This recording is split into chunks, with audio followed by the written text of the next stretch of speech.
Hello guys, Bright Coder again here. আমরা গত পর্বে আহ, যে প্রশ্নগুলো নিয়ে যে টিউটোরিয়ালটা ক্রিয়েট করেছিলাম তারই ধারাবাহিকতায় আমাদের প্রশ্ন উত্তর পর্বের প্রথম টিউটোরিয়ালটি নিয়ে আজকে আপনাদের সামনে আমরা হাজির হলাম।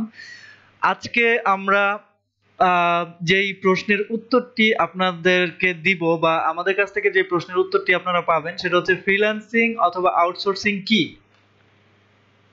আমরা আজকে জানবো ফ্রিল্যান্সিং অথবা আউটসোর্সিং কি।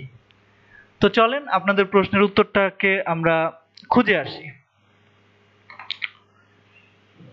ফ্রিল্যান্সিং বা আউটসোর্সিং কি এটা সম্পর্কে যদি বলতে যাই তাহলে এটা বলা শেষ হবে না, বা আপনি যদি আমার সামনে বসে যদি আপনি এই প্রশ্নের উত্তরটা নিতে চান তাহলে দেখা যাবে যে 1 ঘন্টা যদি বলি বা 2 ঘন্টা যদি দেখাই আপনাকে, তারপরেও এই প্রশ্নের উত্তরগুলো শেষ হবে না।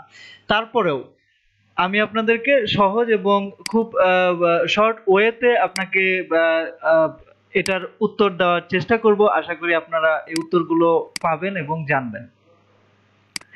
ফ্রিল্যান্সিং হচ্ছে কোনো মার্কেট প্লেসে যদি আপনি আপনার কোনো স্কিল বা আপনি কোনো কাজ জানেন, যে কোনো কাজ, সেই কাজটা হচ্ছে একটা স্কিল। আপনার সেই স্কিলটাকে যদি সেল করতে চান তাহলে আপনি ফ্রিল্যান্সিং করতেছেন। আর আউটসোর্সিং হচ্ছে আপনি যেই মার্কেট প্লেসে আপনার স্কিলটাকে সেল করতেছেন, সেই মার্কেট প্লেসে যেই বায়ার আপনার স্কিলটাকে পারচেজ করতেছে সেটা হচ্ছে আউটসোর্সিং।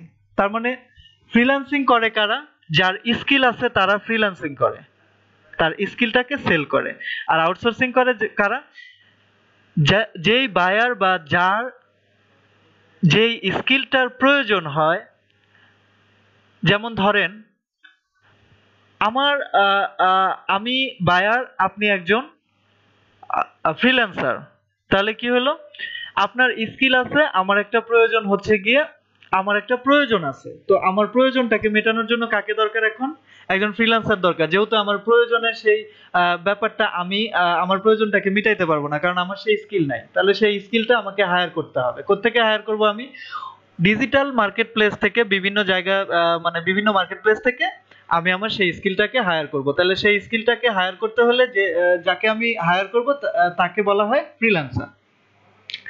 তাহলে ফ্রিল্যান্সারদের কি কি স্কিল থাকতে পারে? যেমন ধরেন যে web design, graphics design, apps development, software development, হ্যাঁ, এই ধরনের বিভিন্ন ধরনের কাজ থাকতে পারে। যে কোনো অ্যাপস ডিজাইন করা একটা স্কিল, যে কোনো ধরনের সফটওয়্যার ডেভেলপমেন্ট করা বা ডিজাইন করা এটা একটা স্কিল। গ্রাফিক্স ডিজাইন, ডেভেলপমেন্ট বা এইচটিএমএল সিএসএস এগুলো একটা স্কিল। প্রত্যেকটা সাবজেক্ট হচ্ছে এক একটা স্কিল। তো আপনার ডিসাইড করবেন যে আপনার কোন স্কিলটা আছে, বা আপনি ডিসাইড করবেন আপনার দক্ষতাটা কোন দিকে বেশি, আপনি ডিসাইড করবেন আপনি কি করতে পারবেন। সেটার উপর ডিপেন্ড করে আপনি আপনার স্কিলটাকে ডেভেলপ করবেন। সেই স্কিলটা ডেভেলপ করার পরে আপনি যখন আপনার স্কিলে স্বয়ংসম্পূর্ণ হবেন, যেমন ধরেন আমার এখন একটা ওয়েবসাইট দরকার। এখন আপনাকে তাহলে কি জানতে হবে? ওয়েবসাইট ডিজাইন এন্ড ডেভেলপমেন্ট জানতে হবে। তাহলে এখন আমি এখনো বলি নাই যে আমার কেমন ওয়েবসাইট দরকার। তার মানে এখানে কতগুলো সাবজেক্ট আছে? ওয়েবসাইট ডিজাইন এন্ড ডেভেলপমেন্ট, তার মানে ওয়েবসাইট ডিজাইন একটা, ডেভেলপমেন্ট আরেকটা। ডেভেলপমেন্টের মধ্যে অনেকগুলো ধরন আছে। ধরন কি?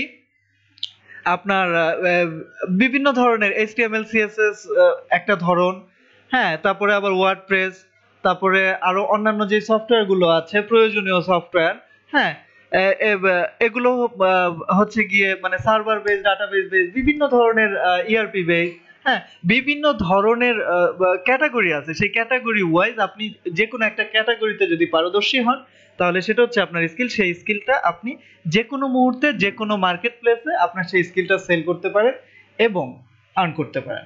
তো আর্নিং সম্পর্কে আমরা পরে জানবো, যেহেতু আমার এই প্রশ্ন পর্বে অন্যান্য টিউটোরিয়ালগুলোতে আমি সে আর্নিং সম্পর্কে আলোচনা করব। তো আমরা আজকে ফ্রিল্যান্সিং বা আউটসোর্সিং কি এটা সম্পর্কে মধ্যেই সীমাবদ্ধ থাকি, তাহলে আপনাদের বুঝতে সুবিধা হবে। কারণ টিউটোরিয়ালটা যদি শর্ট হয় তাহলে আপনারা দেখেও আনন্দ পাবেন এবং ট্রিক্স গুলো বুঝতে পারবেন খুব সহজে। আর যদি লেন্দি কোনো টিউটোরিয়াল হয় তাহলে আপনারা বুঝতেও পারবেন না কোনো কিছু, বা দেখতে গেলে 1 ঘন্টা লাগায় বা 40 মিনিট লাগায় দেখলেন, কিন্তু প্র্যাকটিস করতে গিয়ে দেখলেন যে আর মনে নাই, অথবা দ্বিতীয়বার সেই টিউটোরিয়ালটা আর দেখতেও ইচ্ছা হবে না। কেন? কারণ আপনি টিউটোরিয়ালটা দেখতে গেলেই মনে হবে এটা তো আমি দেখছি, এটা তো আমি জানি, মন বসাইতে পারবেন না। কিন্তু ছোট ছোট টিউটোরিয়াল যদি হয়, ট্রিক যদি হয়, খুব সহজেই ব্রেনে ক্যাচ করে এবং খুব সহজেই আপনি কাজটা করে নিতে পারেন বা স্কিলটা ডেভেলপ করে নিতে পারেন। তো চলেন তাহলে ফ্রিল্যান্সিং কি, এবং আপনি তাহলে আপনি নিজে একজন ফ্রিল্যান্সার, যেহেতু আপনার এখন স্কিল আছে, তাহলে এখন প্রশ্ন হচ্ছে তাহলে স্কিলগুলো আমি সেল করব কোথায়? সেই সেল করার জন্য বিভিন্ন মার্কেট প্লেস আছে, তার মধ্যে আমি কিছু মার্কেট প্লেস আপনাদের সামনে তুলে ধরলাম। এই মার্কেট প্লেস গুলোতে আপনি আপনার স্কিল গুলো সেল করতে পারবেন এবং স্কিল গুলো সেল করে আপনি আপনার ইনকাম করতে পারবেন। তাহলে চলুন দেখা যাক। প্রথমে আমরা লিখছি আপওয়ার্ক।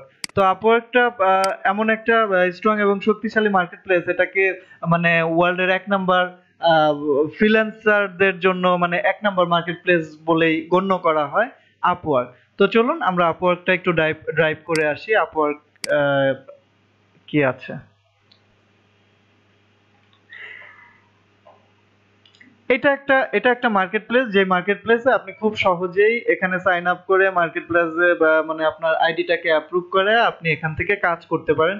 এখানে প্রচুর ইয়ে আছে। এখানে যদি আমি লগ ইন না করি তাহলে আপনাকে দেখাইতে পারতেছি না। তার মানে কি,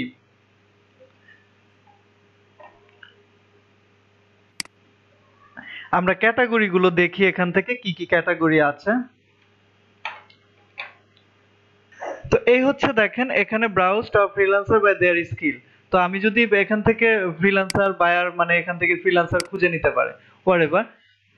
তো আমরা এখন যেটা দেখতেছি ডিজাইন এন্ড ক্রিয়েটিভের ভিতরে কি কি আছে দেখেন। ডিজাইন এন্ড ক্রিয়েটিভের ভিতরে আছে 2D animator, 3D animator, 3D design and art. আপনি এখান থেকে graphics design, illustrator expert, illustrator PhD to HTML, এই যে এগুলো কিন্তু এক একটা স্কিল, এক একটা ক্যাটাগরি মানে হচ্ছে এক একটা স্কিল। আপনি যদি 2D তে অ্যানিমেটর ডেভেলপ করতে পারেন তাহলে এটা আপনার একটা স্কিল। আপনি চাইলেই আপওয়ার্কে আপনার স্কিলটাকে সেল করতে পারেন। পিএইচডি টু এইচটিএমএল এক্সপার্ট, আপনি যদি যে কোনো ছবি থেকে এইচটিএমএল সিএসএস এ আপনি ডিজাইন ডেভেলপমেন্ট করতে পারেন, ওয়েবসাইট বানাইতে পারেন, তাহলে আপনি খুব সহজে এই জিনিসটা আপনি এখানে বিক্রি করতে পারেন এবং ইনকাম করতে পারেন। ইলাস্ট্রেটর এক্সপার্ট, ইলাস্ট্রেটরের কাজ যদি আপনার জানা থাকে বা গ্রাফিক্স ডিজাইনের কাজ যদি জানা থাকে আপনি করতে পারেন। ওয়েবসাইট ডিজাইনের ভেক্টর। আপওয়ার্কেই দেখেন এখানে ডিজাইন এন্ড ক্রিয়েটিভের মধ্যে কতগুলো ক্যাটাগরি আছে, এগুলো দেখে নেবেন, প্রত্যেকটা স্কিল ইয়ে করতে পারেন। তারপরে দেখেন এখানে আছে কি প্রোগ্রাম এন্ড ডেভেলপার্স, এই ক্যাটাগরিগুলো প্রোগ্রামার এবং ডেভেলপারদের জন্য। তাহলে এখানে কি প্রোগ্রামার কারা? এই যে net developer, Alexa developers, Android developers, API developers, বিভিন্ন ধরনের HTML5 ডেভেলপার, বিভিন্ন ধরনের পিএইচপি ডেভেলপারস, পাইথন ডেভেলপার, এক একটা ক্যাটাগরি এক একটা স্কিল। আশা করি বুঝতে পারছেন, আপনাদের বুঝতে কোনো প্রবলেম হয় নাই।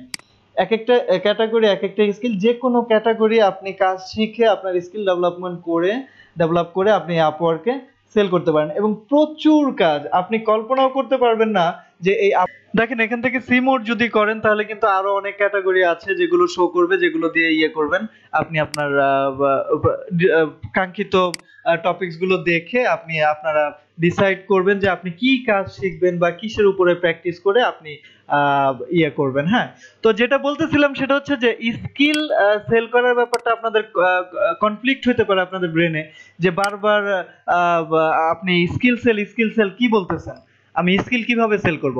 আসলে স্কিল সেল বলতে আমি যেটা বোঝাইতে চাইছি সেটা হচ্ছে আপনার স্কিল হচ্ছে আপনি একটা কাজ জানেন। আপনি যেমন ধরেন যে আপনি 2D অ্যানিমেটর, আপনি 2D তে যে কোনো অ্যানিমেটর বা অ্যানিমেশন তৈরি করতে পারেন, তার মানে এটা একটা স্কিল। তাহলে এই যে তৈরি করতে পারেন, আপনি 2D তে যে জিনিসটা তৈরি করতে পারেন বা পিএইচডি টু এইচটিএমএল একটা ওয়েবসাইট ডেভেলপ করছেন, এই জিনিসটা যে করতে পারেন এটা হচ্ছে স্কিল। তো ওই যে করতে পারেন ওই কাজটাই তো আপনি বিক্রি করবেন। আপনাকে বায়ার বলবে আমাকে এই কাজটা করে দাও, করে দেওয়ার পরে আপনি কি করবেন যে আপনি এই কাজটা করে দিবেন, তার মানে করে দিলেন, উনি আপনার কাজের বিনিময়ে আপনাকে টাকা দিল। তাহলে আপনি কি সেল করলেন? কাজ সেল করলেন না স্কিল সেল করলেন? অবশ্যই আপনি স্কিল সেল করলেন। তাহলে এই ব্যাপারটা আশা করি আপনি ক্লিয়ার হয়ে গেছেন যে আপনি কি করলেন, স্কিল সেল করলেন। Program and developers, detail, administration and support specialist. আপনি এখানে কিন্তু দেখেন আরেকটা জিনিস দেখেন, শুধু যে আপনি বিভিন্ন ডেভেলপ বিভিন্ন জিনিস ডেভেলপ করেই যে ইনকাম করবেন তা না, অ্যাডমিনিস্ট্রেটর সাপোর্ট দিয়েও আপনি কিন্তু স্পেশালিস্ট হয়ে এখানে কাজ করতে পারেন। যেমন আপনি যে কোনো কোম্পানির, মনে করেন যে বাইরের দেশের বাইরের একটা কোম্পানির অ্যাডমিনিস্ট্রেটর হিসেবেও কিন্তু কাজ করতে পারেন, ঠিক আছে? যে কোনো জিনিস মানে বিভিন্ন ধরনের অ্যাসিস্ট্যান্ট হিসেবে বিভিন্ন অফিসের, দেশে বসে ঘরে বসে ইউএস এর কোনো কোম্পানির অ্যাসিস্ট্যান্ট হিসেবে আপনি কাজ করতে পারেন। মানে কি করতে চান আপনি, আসলে আপনি কি চান, আপনি যা চান আপনি সেটাই এখান থেকে করবেন, সেটাই ডিজিটাল মার্কেট প্লেস থেকে করবেন। আপনার যেই স্কিল আছে সেই স্কিলটাই আপনি ডিজিটাল মার্কেট প্লেস গুলোতে সেল করবেন। আচ্ছা, তো আমি যেটা বলতেছিলাম এর মাঝে আরো মানে আমি যদি ব্রিফিং দিতে যাই, আপওয়ার্ক নিয়ে ব্রিফিং দিলে 20 মিনিট দিব, তাহলে আমরা অন্যান্য মার্কেট প্লেস গুলো চলেন দেখি, কারণ দেখতে হবে তো অন্যান্য মার্কেট প্লেসে এগুলো আপনারা একটু দেখে নেবেন যে কি কি ক্যাটাগরি এখানে আছে, কি কি জিনিস আপনি সেল করতে পারবেন। ডিটেল নিচে এসে অনেক আছে, অনেক মানে 1000-এরও বেশি মানে স্কিল আছে, যেগুলো যেখান থেকে আপনার পছন্দের স্কিলটা পছন্দ করে চুজ করে আপনি কাজ শিখে ওই স্কিলটাকে আপনি সেল করতে পারেন। চলেন এবার আমরা যেখানে যাব সেটা হচ্ছে যে এখন আমরা আরেকটা মার্কেট প্লেস সম্পর্কে জানি, freelancer.com। আপওয়ার্কে দেখলাম,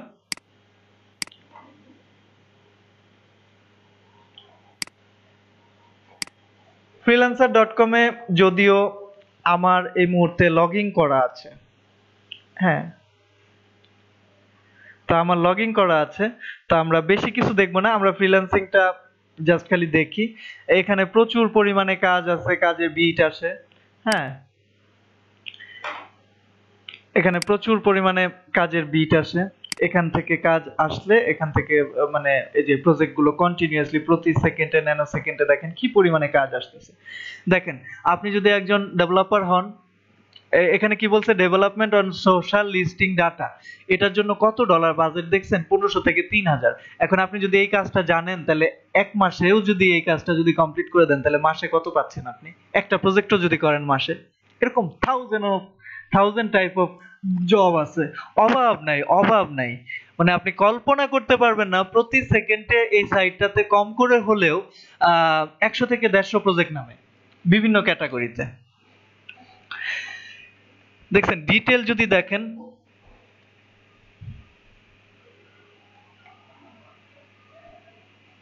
ডিটেল অভাব নাই। এই যে আপনি এখান থেকে দেখতে পারতেছেন এই রেজিস্টার্ড ইউজার, দেখছেন টোটাল জব, দেখেন কন্টিনিউয়াসলি জব একটা পর একটা নামই, দেখছেন এই দেখেন বাড়তেছে। তার মানে আপনি এখানে দেখতে পাচ্ছেন, ঠিক আছে?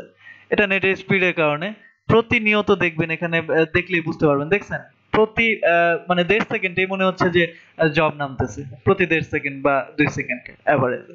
কখনো প্রেসার বেশি থাকে, কখনো এই দেখেন কত থেকে চলে গেছে, কখনো প্রেসার বেশি থাকে, কখনো কম থাকে। তো মার্কেট প্লেসে এখন আমি যেই টাইমটাতে ইউজার সংখ্যা দেখছেন কি পরিমাণে ইউজার রেজিস্টার্ড এবং ভ্যালিড ইউজার, মানে এসব মার্কেট ফ্রিল্যান্সিং মার্কেট প্লেসে কাজ করে আপনি আপনার মানে হিউজ পরিমাণে কাজ করতে পারেন। আর একজন ফ্রিল্যান্সার কখনো একটা মার্কেট প্লেসে কাজ করে না, এটা মাথায় রাখবেন।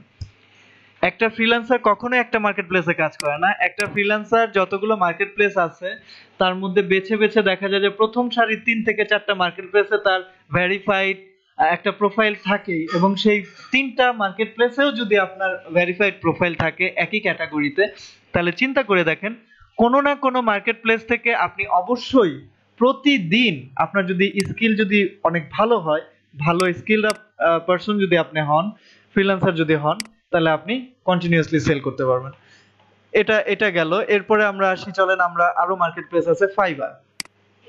এই ফাইবার নিয়ে যদি বলি তাহলে আপনারা একটু মানে আহ, কি বলবো, এটাকে ফাইবার নিয়ে বলতে গেলে আমার মনে হয় কি যে Fiverr, PeoplePerHour, 99, Envato, Shutterstock, এটা নিয়ে আমার মনে হয় নেক্সট টিউটোরিয়ালটা বানাইলে ভালো হবে, কারণ অলরেডি 14-15 মিনিটের ভিডিও হয়ে গেছে। আমার মনে হয় যে আমি পরবর্তীতে স্কিপ করে আরেকটা টিউটোরিয়াল মানে আরেকটা পার্ট বানাই, কারণ এটাতে মানে অলরেডি 15 মিনিট হয়ে গেছে। আপনারা আসলে বুঝতেই পারতেছেন না, আমি ফাইবার নিয়ে বলতে গেলেই 10 মিনিট বা 15 মিনিট চলে যাবে। তো 1 ঘন্টার একটা টিউটোরিয়াল আপনারা কখনোই দেখতে যাবেন না। তাই আপনাদের সুবিধার্থে, আপনাদের পছন্দসই অনুযায়ী আমি আলাদা করে দিলাম। আপনার যদি ফাইবার দেখতে ইচ্ছা হয় তাহলে খালি ফাইবারের টিউটোরিয়ালটা দেখবেন। ধন্যবাদ। নেক্সট টিউটোরিয়ালে আমন্ত্রণ জানিয়ে আজকের মতো এখানেই শেষ করছি। আমি কিছুক্ষণের মধ্যে আবার ফিরে আসতেছি দ্বিতীয় টিউটোরিয়াল নিয়ে। ধন্যবাদ। আসসালামু আলাইকুম।